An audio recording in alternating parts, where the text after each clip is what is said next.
My brother inherited a $2 million mansion. My sister got $500,000 in cold hard cash. And me? All I got was 60 acres of solid rock, a legacy my entire family turned into a joke. My wife looked at that will and didn't even try to hide it. She told me straight up. I didn't marry a loser with worthless dirt. She grabbed her suitcase and walked out, the cold sound of the wheels crushing my last bit of hope. But here's the mind-blowing twist. Corporations like Tesla and Nvidia were suddenly knocking on my door, desperate for that useless land. What the heck was buried under all that rock and dirt that had tech giants fighting over it? The secret my grandpa hid would make you realize who the real failures in my family were. If you've ever been looked down on, left behind, or labeled a failure, don't let them bury you. Hit that subscribe button right now. We need to fight for justice for people whose true worth is invisible. Stick with me to the end, and you'll see how I fought to claim my value and protect the real legacy my grandfather left behind. That land was nothing but sun-baked rock, sharp as a knife blade. The fences were rotten, and the old barn looked like it was about to crumble in the heat. I'll never forget Olivia's face.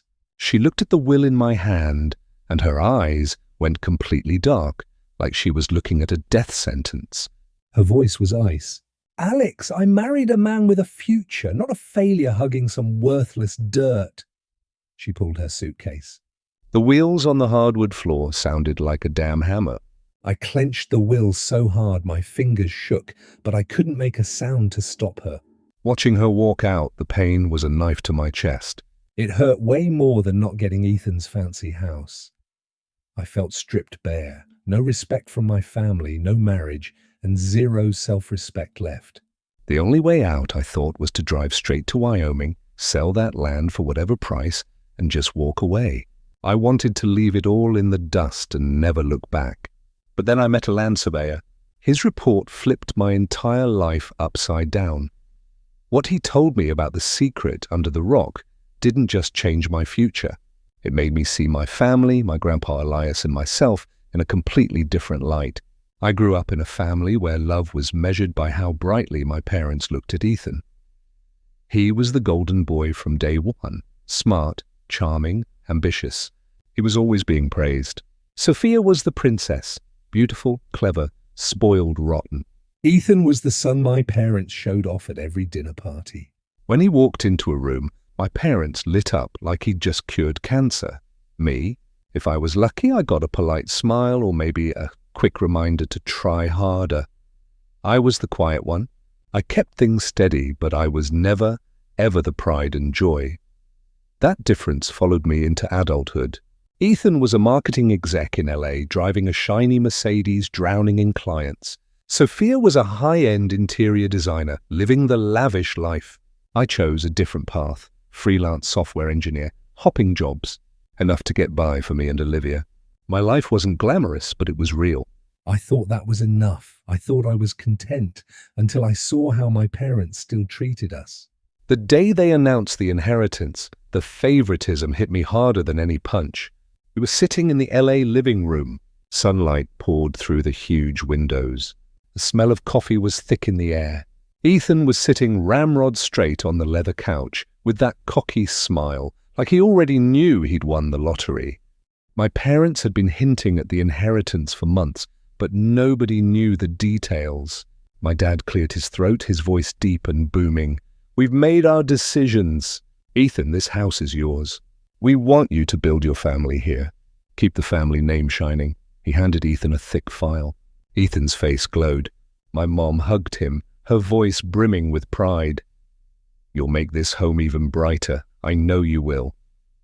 Then Sophia. Sweetheart, the $500,000 savings account is yours. Invest wisely. My mom hugged Sophia too, the same overwhelming pride in her voice. I just sat there waiting for my part, hoping for just a sliver of acknowledgement. My dad turned to me, picking up a thinner file from the table. He slid it across. Alex, your Grandpa Elias wanted you to have the 60 acres in Wyoming. It's not much, but it's solid. I opened the file. It was just a black and white will for a piece of land I hadn't seen in decades. Land that had been barren for years. No trees, no livestock, just rock and dust. Grandpa Elias was tough. He loved the land, but that love hadn't stopped the acres from turning to dust. My stomach dropped. Ethan clutched his file, his eyes sparkling with plans for remodeling. Then came the final stab. Ethan smirked, letting out a massive laugh. Congrats, Alex. Grandpa really had vision. You now officially own the biggest premium gravel pit in Wyoming. You should build a rock garden. Sophia jumped in to talk about her travel plans. Her husband, Ryan, actually snickered. Honey, should we use the $500K to buy land like Alex? We could get like 50 acres of high-end dirt. They all roared with laughter. It felt like a slap across the face. I gripped the file so hard my fingernails dug into my palm.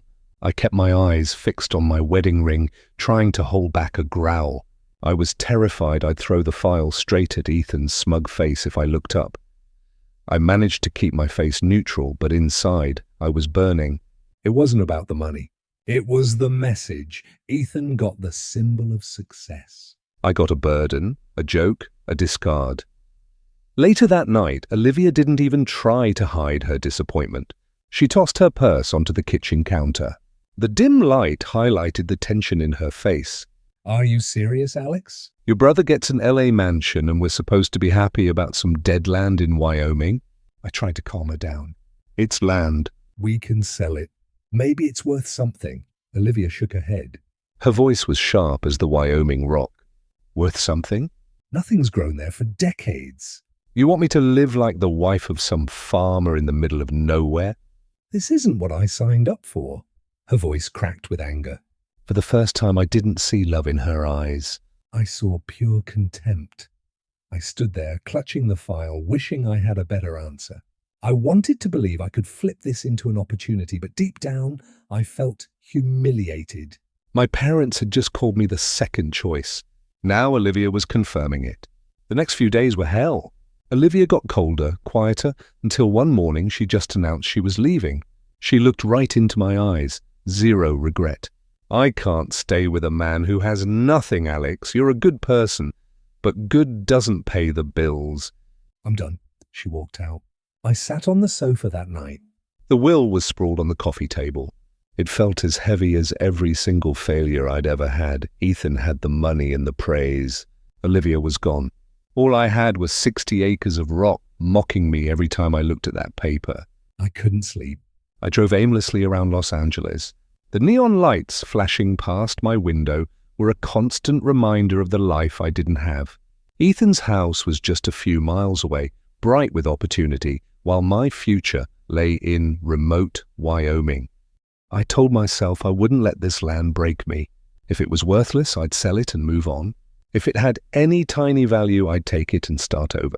I didn't want to be tied down by my parents' favoritism or Olivia's judgment. I wanted freedom, even if that freedom meant selling the very last legacy my family gave me. That night, I made my decision. I was going to Wyoming. The morning after Olivia left, I woke up to a suffocating silence. Her side of the bed was empty. Half her closet was bare. The apartment felt cut in half by an invisible knife. I poured coffee. The bitter smell filled the air. I looked at the will on the kitchen counter, my only remaining possession, but it felt like a cruel joke. Ethan was probably strolling through his LA house with smiling parents, and I was sitting here alone, with a piece of paper leading to land nobody wanted. I drove to work that morning, but my head was miles away. The sound of keyboards and work calls couldn't drown out the voices, Olivia's contempt, my parents' apathy, Ethan's triumphant laugh. By noon I was done. I walked out, sat in my truck, and called the first Wyoming realtor I found online. His name was Hank Larson. His voice was deep, like a man who'd been buying and selling dirt his whole life. 60 acres in that area? I explained. I just want to sell it fast. He asked some basic questions about the location, condition, and history. I answered vaguely. I hadn't been there in decades. Finally, he sighed. If you want a quick sale, it won't be much, son. Maybe $10,000 if someone buys it for hunting. That land hasn't been farmable for ages. It's too barren. My head swam. Ethan got a $2 million house, and I was holding something worth less than a beat-up used car. The feeling was a crushing weight in my chest. I slammed my fist on the steering wheel. The pain shot up my arm. That's just the reality, Hank said. But to sell it, you need a land survey first. I'll connect you with a surveyor. I hung up. Silence. $10,000. That night, I packed a small bag. I couldn't stay in Los Angeles. Every corner was a reminder of what I'd lost. The decision was simple. I'd go to Wyoming, meet the surveyor, get the land appraised, and sell it for whatever they offered. A few pennies were better than sitting here staring at that will, feeling useless. The drive was long and lonely. The sound of the tires on the highway mixed with the wind whistling past the window. I thought about Grandpa Elias, the man whose name was on the will. He was tough, a man who loved the land more than anything. He once told me, "This land holds a secret, Alex. You just need to be patient." I never understood him. But deep down, the memory of Grandpa Elias whispering about that secret under the dirt suddenly echoed. It was a whisper from the past, telling me to look closer. For me, that land was just a place where I sweated through burning hot summers, picking rocks and listening to Grandpa Elias bark orders. The moment I turned 18, I left and never looked back. Driving north now, I had to wonder if this was his final punishment. He chose me to inherit the land, not Ethan. But it didn't feel like a gift. It felt like a damn millstone he'd tied around my neck, a painful reminder of the years I resented him. My parents kept saying Grandpa wanted me to have it, but I couldn't shake the feeling this was more of a curse than a blessing. I stopped at a cheap motel on the road. Lying on that hard mattress, staring at the stained ceiling, I kept thinking about Olivia. I repeated her last words before she walked out. I didn't marry a loser farmer. Those words cut deeper than she knew. I wasn't even a farmer. I was worse, a guy who owned land that couldn't grow grass, a guy measured only by failure. As I crossed the Wyoming state line, the air changed. The highway narrowed into winding country roads. The trees got taller, the towns smaller. I rolled my window down, letting the cool wind hit my face. It carried the smell of dry grass, dirt, and memory. My stomach twisted as I followed the directions to the property. When I turned onto the gravel road, my heart sank. This place was worse than I remembered. The house leaned precariously, windows shattered, paint peeling from years of sun and rain. The barn roof was sagging, riddled with holes like even the sky had given up on it. The field stretched out, pure rock and dry soil. Where crops used to be, there was nothing. The fence was leaning, swallowed by weeds. I got out of the truck and stood in the absolute silence. The nearest neighbors were miles away, their houses tiny black dots on the horizon. Only the wind whistled through the rocks, mocking me. I drove around the perimeter. The gravel crunching under the tires was the only sound in that dead field. Everything felt desolate, like a sarcastic laugh at my inheritance. But near the eastern boundary, I saw something different. A few green rows of plants pushing through the rocks, with tiny drip irrigation pipes glistening. Wait, my mood lifted a fraction. Maybe this wasn't completely hopeless. I stopped the truck and walked. A woman emerged from the adjacent field, hair pulled up, a friendly smile on her face. "You must be Elias's grandson." "I'm Mia Harper. This is my family's land." "Welcome to the neighborhood. Let me know if you need help fixing the place up." Her voice was genuine, her eyes bright. I stammered, blurting out the truth. "Thanks, but I'm planning to sell it." "This land is useless." Mia tilted her head and smiled. "Sell it? Elias never sold?" "Not even when people from Tesla or Nvidia came offering crazy money." My mind flashed back to the headlines. Tesla? Nvidia? Why did those giants want this dirt? My curiosity won. She invited me over. "Come see my farm." Mia's property was just as rocky as mine, but her rows of tomatoes were bright green. The smart irrigation system was quietly dripping water. The smell of fresh, living soil hung in the air. She explained, "Smart irrigation, organic fertilizer. We export clean produce to the city." Mia smiled. Rock and dust aren't the problem, Alex. It's the vision and the investment that matter. Her words hammered into my head. I thought Elias was punishing me. But if he believed in me, could that land really hold a secret? That night, in the broken-down house, the single light bulb flickered weakly. Staring out at the desolate land, I wanted to scream. I wanted to ask God why this was my life. Instead, I lit a cigarette. I hadn't smoked in years, and just stared at the 60 acres of rock that were now mine. The next morning, Hank Larson, the realtor, showed up right after sunrise. He brought a quiet young assistant with a drill. Hank's old truck rumbled up the gravel path, toolboxes clanging in the back. He was a rugged man in his 50s, the kind who'd seen 1,000 useless properties. He shook my hand firmly, looking me straight in the eye. "Morning, Alex," he said, his voice calm and solid. "You're Elias's grandson. I remember him. Tough old bird. Loved this land." "Wouldn't sell no matter who came calling." I nodded, annoyed by the memory. "I'm not him. I just need to know what it's worth. I need to sell this as fast as possible." Hank looked at me for a long minute, then nodded slowly. "All right." "Let's see what you got here." He and his assistant set up equipment, drilling deep cores in 3 different spots. They carefully bagged samples, marked boundaries, and scribbled notes on clipboards. I followed them, my boots kicking up dry dust, a heavy weight in my chest. Watching them work, my anger boiled up again. My entire life, my legacy, my marriage, my self-worth was tied to what this surveyor was about to tell me. But Mia's words kept ringing. Rock and dust aren't the problem. Was she right, or was I desperately clinging to a lie? I didn't know it then, but the answer was about to change absolutely everything. That first morning in Wyoming, I woke up to bird chirps coming through the broken window. The electricity was flickering. The place hadn't been lived in for ages. The bed springs squeaked under my weight. The floorboards sagged. Everything was thick with dust. I sat up, rubbed my face, and looked at the will on the bedside table. That thin paper felt like the weight of every failure I carried. I thought about Olivia. I thought about Ethan, probably sipping coffee in his luxury kitchen, my parents admiring his success. I thought about Elias, who swore this land meant something. All I saw was an empty field and a broken legacy. Hank and his assistant walked the property, stopping near the tree line, looking at the ground, then moving on. He looked serious, focused, and I got more anxious with every step he took. Finally, he turned to me. "Got the core samples. The lab will tell us if there's anything left, or if this land is truly dead." I nodded, trying to sound detached.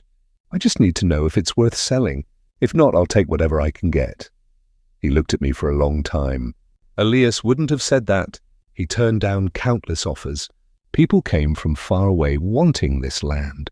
He always said no. Why? I asked, a fresh wave of anger rising in my chest. "Why hold on to land that produces nothing?" Hank shrugged. "Some men believe in value that goes far beyond what you can see. Elias was one of them. He never explained himself, but damn it, he never let this land go. That didn't soothe me. It made me restless." I remembered Grandpa Elias's tough gaze, the way he talked about legacy as I wiped sweat from my brow during those endless summers. Back then, I thought he was stubbornly crazy. Now I had to wonder, between Hank and Mia, had I missed something Elias saw? I followed Hank and his assistant all day, watching them dig, seal samples, and label bags with neat handwriting. As he packed up, he said, "I'll test the samples and check the records. Full report in a couple of days. You'll know exactly what you own then." I nodded, my stomach churning. 2 more days of waiting. 2 more nights alone in a house that groaned every time the wind blew. That night, I lit a small fire in the old fireplace, sitting in an armchair staring at the flames.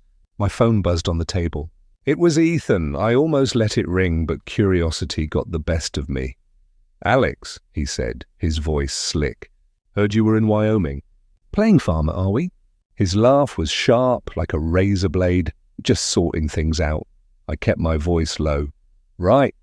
Well, when you realize that dirt is worthless, just come on back. Maybe I'll let you crash in the guest room." Mum and Dad are showing off what I've done with the house. You know, they didn't exactly have high expectations for you. I clenched the phone. Good night, Ethan. I hung up before I said something I'd regret. His words burned in my chest. They confirmed what I always knew. To my parents, I was the spare, the one who'd never measure up. To Olivia, I was a failure. To Ethan, I was just a shadow. That night, I made a silent promise. I would wait for Hank's report.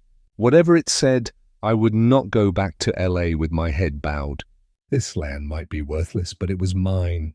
If selling it gave me the smallest chance to start fresh, I'd take it. If it truly was useless, I'd still walk away with my pride because I faced it instead of running. The next day, I drove into the tiny Wyoming town just to clear my head. It was nothing like LA, just one diner, a hardware store, a post office, a few small shops. Everyone knew everyone. All eyes turned to me when I walked into the diner. The owner, a rugged older man, poured me coffee, then leaned in close. You're Elias's grandson, right? Heard your land used to get offers, but he never sold. That dirt won't grow anything, I reckon. You looking to sell? Tell me, I know people who might pay a good price. He slid a business card across the counter, glancing around like he was spilling a secret. I stared at the coffee cup, my mind reeling. If the land was worthless, why did a local like him want to buy it? Had I completely misunderstood Grandpa? Was this land not a curse, but something else entirely? That thought stuck to me as I drove back to the house. The rotten fence, the collapsing barn, the silent fields, they were all the same. But I started looking at them differently. Mia's words and the diner owner's secretive card were two pieces that didn't fit. What would Hank's report really reveal? A week later, Hank pulled up with the report in his hand. His face was unreadable. My heart seized up. This was it, the moment of truth. Hank climbed out of his truck, holding a thick file. It felt like he was carrying salvation or a death warrant. He walked slowly toward me, his boots crunching on the gravel, his expression completely blank. My stomach was churning. This moment decided everything. Either I'd walk away with a bitter story, or I'd finally find a reason to believe Grandpa Elias hadn't cursed me. Morning, Alex, Hank said, his voice calm. He held the file but didn't hand it over until he looked me straight in the eye. You might want to sit down before you read this. I swallowed hard and pointed to the porch. We sat facing each other. The air was heavy and the wind rattled the loose shutters. Hank opened the file and pushed a single sheet of paper across the table. It was covered in numbers, charts, and maps that made zero sense to me. What am I looking at? I asked. Hank leaned in and tapped the paper. This isn't worthless dirt. This land holds one of the largest rare earth mineral deposits I've ever seen in this area. We're talking about the stuff they use for electric vehicles, batteries, medical tech. These rare minerals are critical for EV magnets, wind turbines, screens, lasers, precision weapons, and MRI machines. And with the trade tensions escalating between the US and China, who was restricting exports to retaliate against tariffs, the price was through the roof. Everyone was scrambling for new sources. This land isn't dead, Alex. It's a gold mine. His words felt like a physical punch. I almost laughed, but my throat was tight. You mean the land everyone called worthless is actually worth something? Hank nodded firmly. Not just something. A hell of a lot. I had to double check because I couldn't believe it. This deposit runs deep. He leaned back. Whoever owns this land is sitting on a fortune. I've seen companies fight tooth and nail over half this size. I leaned back, my heart pounding in my ears. My head was spinning, a low hum filling the silence. My palms were sweaty, clutching the armrests. I felt like if I let go, I'd float away. The images flashed, Olivia's angry face, my parents' blank stares, Ethan's mocking laugh on the phone. Every insult, every dismissal, every moment I felt like nothing crashed down on me. I thought about the words Elias used to say. There are things deep in the dirt, only those who have been buried will find them. But this time, they didn't hurt. They built a damn wall of certainty. I'd been sitting on a treasure the whole time, and nobody knew except maybe Elias. Grandpa knew, I whispered. Hank tilted his head. What did you say? My grandfather, I said louder, my voice rock steady. He absolutely knew. That's why he never sold. He turned down every single offer. He wasn't just stubborn. He was protecting it. Protecting me. The legacy he left wasn't just a rare earth mine. I wasn't sitting on cash. I was sitting on his faith in me, the one thing my parents, Ethan and Olivia, could never buy. The true value wasn't the mineral. It was vision and self-belief. Hank gave a small smile. Sounds like Elias. He never explained himself, but he knew the value of things. Maybe he saw something in you nobody else did. His words hit me deep. My whole life I thought I was the forgotten kid, the failure, the one who wasn't good enough. But Elias had chosen me for a reason. He left me something bigger than money. He gave me a chance to prove my worth. I stood up, walked to the edge of the porch, and looked out at the field. It looked completely different now. The rocks and the broken fences weren't mocking me anymore. They were just a shell hiding the truth underneath. What I thought was a curse was actually a blessing bigger than I could imagine. Olivia's face came back. I remembered her telling me she couldn't live with a loser farmer. The irony was a sharp jab, but instead of pain, I felt relief. She left before the truth came out. She chose Ethan's shiny world over me. Now she had to live with that choice. My phone vibrated in my pocket. It was my mother. I hesitated, then answered. Alex, she said, her voice frantic. We heard Ethan say you had the land surveyed. What did they find? I looked at Hank, who gave me a silent nod. This is your moment. I took a deep breath.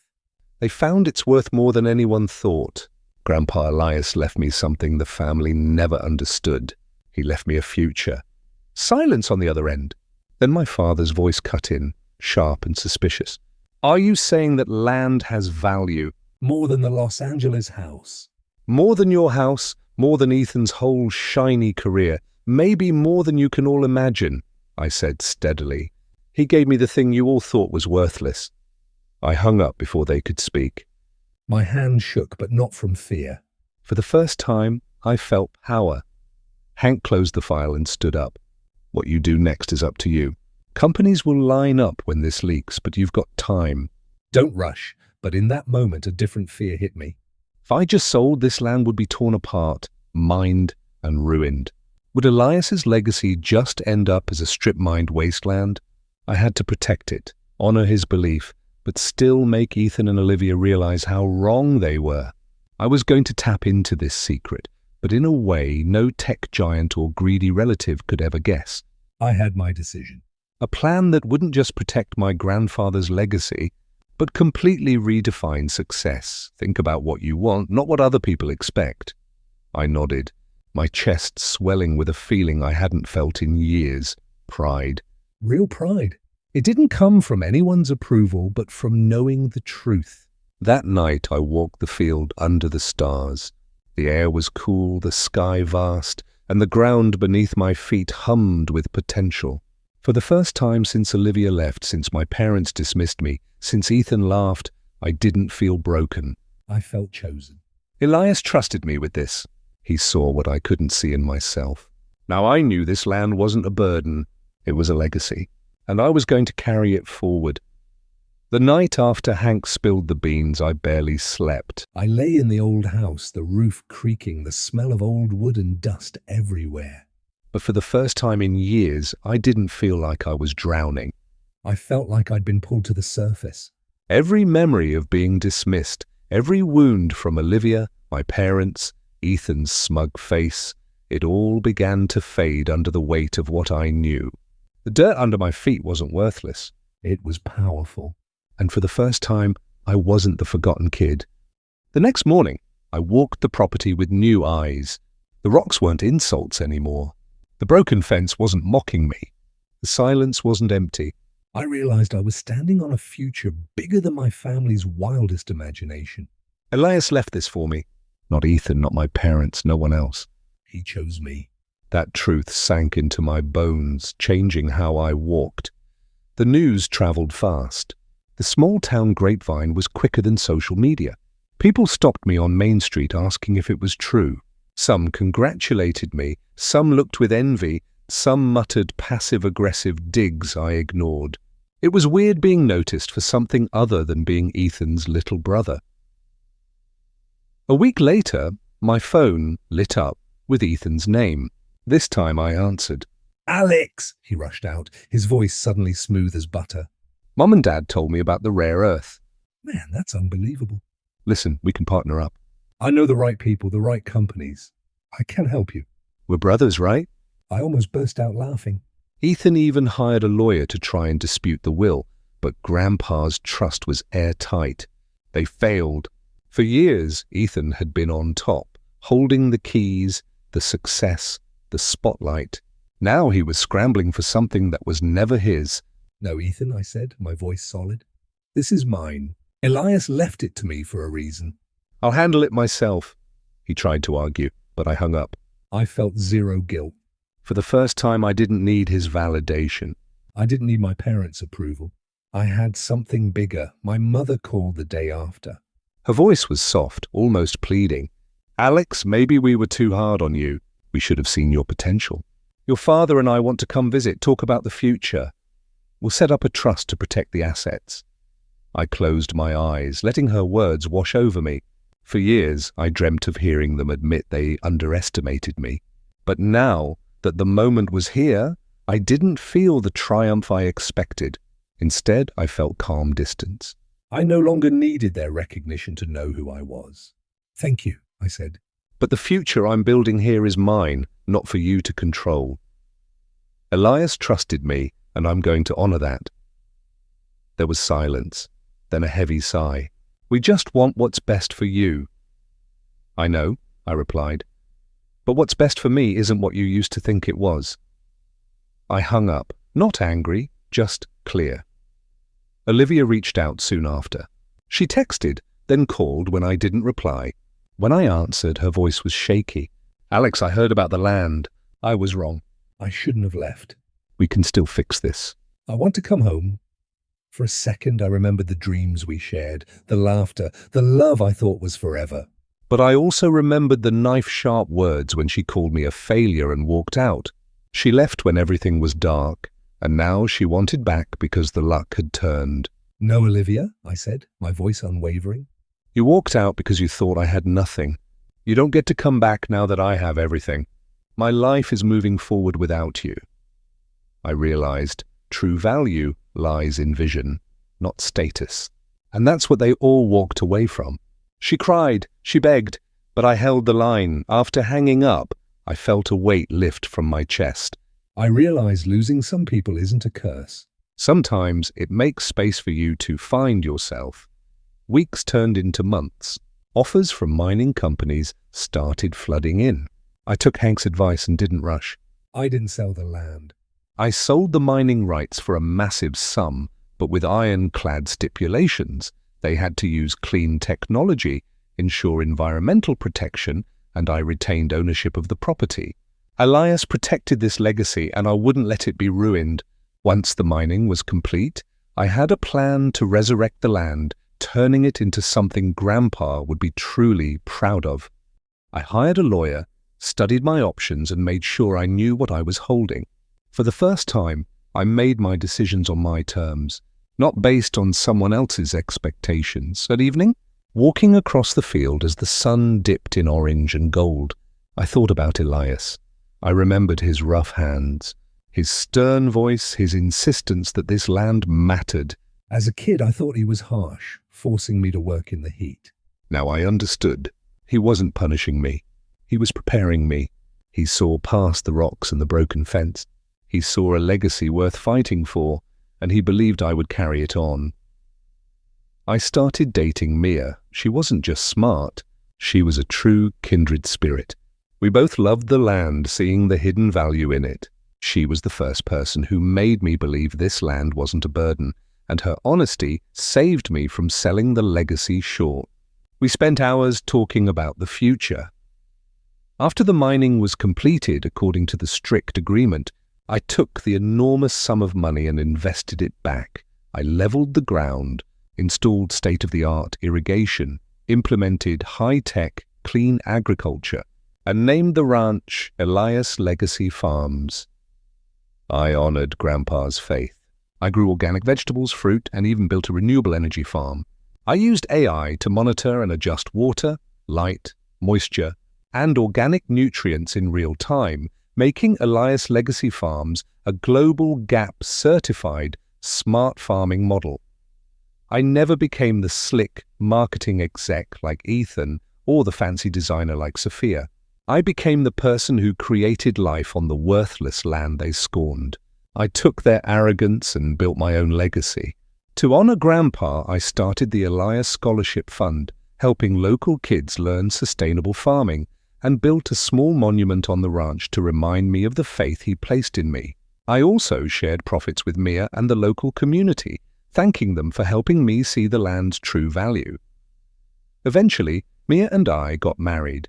Our love was more than just romance. It was a deep bond and a shared dedication to this land that changed our lives. From a dismissed failure, I became the true master of my destiny. Value isn't always obvious. Worth isn't just measured by cash or status. Sometimes, the biggest gift looks like the heaviest burden until the truth is revealed. My parents gave Ethan the house, the symbol of success. They gave me what they thought was useless, but that useless thing turned out to be everything. I no longer cared about the LA house. I wasn't jealous of Ethan's life. I wasn't looking for my parents' approval or Olivia's love. What I had was stronger than all of it. I had a future built on strength, resilience, and the silent faith of one man who believed in me when no one else did. As the last light faded over the fields, I whispered, "Thank you, Elias." For the first time in my life, I felt whole. This Wyoming land taught me a lesson I will never forget. Life doesn't always hand you something that looks like a treasure. Sometimes it gives you something that seems worthless, and you have to discover the value underneath. I spent years believing I was the second best, the forgotten one, the cast-off. Finally, I understood. The greatest lesson Grandpa taught me wasn't how to run a mining operation, but how to see the value hidden deep in the seemingly worthless. This life is strange. Sometimes the thing you run from is the very thing that saves you, and the burdens you think will crush you turn out to be the wings that help you fly. But I always wonder, if you were me on that fateful day, what would you have done? Would you have been angry at my grandpa for giving me a gift that looked exactly like a curse? Or would you have believed from the start, as if some miracle was hiding beneath that dry, rocky surface? What I thought was a curse was the biggest blessing of my life. I lost my wife and was abandoned by my family because they thought I was a failure, never knowing I was standing on a multi-million-dollar treasure. If you've ever felt left behind or underestimated, don't just scroll, hit subscribe to support stories of resilience and justice. Let's make sure no one has to feel alone in their fight. The next story will continue to dive into hidden family dynamics, and it will make you think. Now, the question for you, if you were Alex, would you forgive Olivia for walking out, or was her contempt the price she had to pay for the treasure you found? Comment below and tell me your Who's Truly Worthy story.